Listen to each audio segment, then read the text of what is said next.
a freaking IKEA chair. So if you become a member of the channel, you get access to our Discord, all right, which is great. You can talk with Alan and I. We've got different forums, movies in theaters. There's even a music and a gaming forum. There are the whole forum about Film Threat episodes. And I happened upon a little forum conversation that was going on in our Discord between a bunch of people about Film Threat and what we stand for. And someone was suggesting, I think the person's name was Gamera, was suggesting that, hey, I think Film Threat should just do indie movies on Wednesday and just do the Hollywood movies on Fridays. So you've got the big movies and whatever, and then the little indie movies. I disagree vehemently. Since the beginning of Film Threat, I have been tricking people.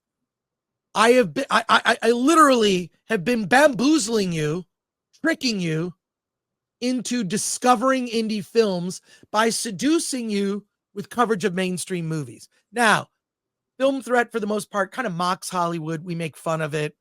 And look, when a big blockbuster movie is amazing, I'm all for it, right? We'll praise it. But for the most part, Hollywood is crap. Now, that doesn't mean that there aren't garbage indie movies as well, or indie movies we can't recommend. But I'll just say that part of what I've been doing since the beginning of Film Threat, and even when I was at G4 TV, I would do DVD Tuesday and I would review, well, the latest Transformers movie by Michael Bay, whatever. I think the only decent Transformers movie is the first one. After that, it's been diminishing returns. But what I will do is I will sneak in a review of an indie movie, or maybe a trauma film, or something from Full Moon Entertainment, or a weird filmmaker that you've never heard of, like Kaveh Zahidi. The whole point is to leak subversive ideas into the mainstream and allow you to decide what to think about them. This is something that Matt Groening, when he created The Simpsons, had a whole little speech about how, you know, if you took any episode of The Simpsons and you did it as live action, it would get canceled or banned or whatever because of the commentary about drugs, religion, government. I mean, The Simpsons comments on so many big issues and gets away with it. Why? It's just a cartoon. Well, Film Threat, what we've done from the beginning and will continue to do, is we cover mainstream entertainment, whether it's a Netflix series, a Disney Plus series about Marvel, Star Wars, whatever, or, you know, a big mainstream movie, and we weave in coverage of indie films. The ones that are worth checking out for the most part. I mean, if a movie is in theatrical release, it's an indie movie and it's not good, it's not going to get a great review. But this has been Film Threat's mission from the beginning.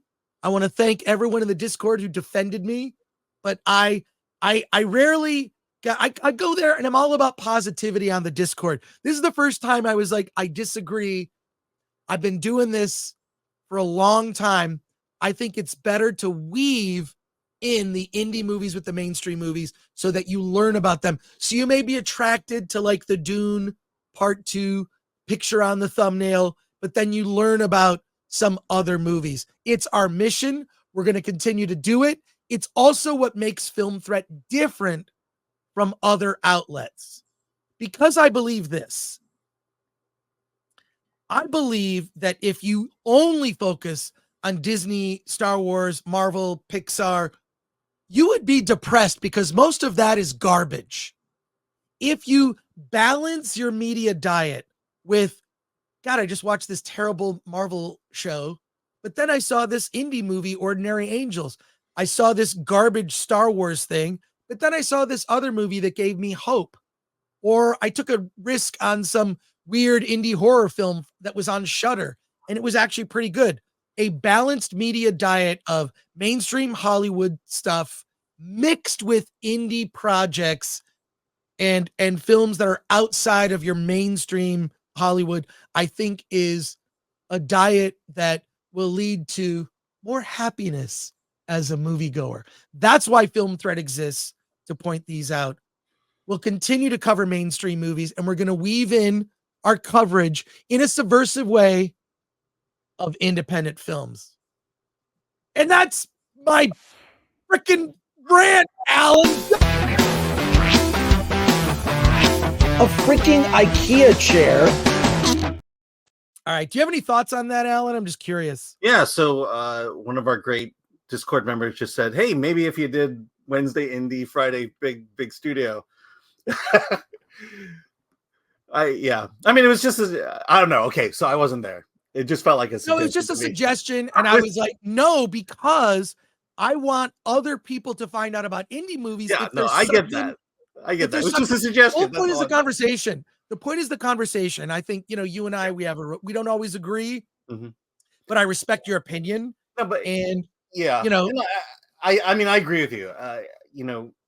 It's good to talk about what's out there, what everyone has access to, what's being forced upon everybody, and then sprinkle in the little gems we find here and there.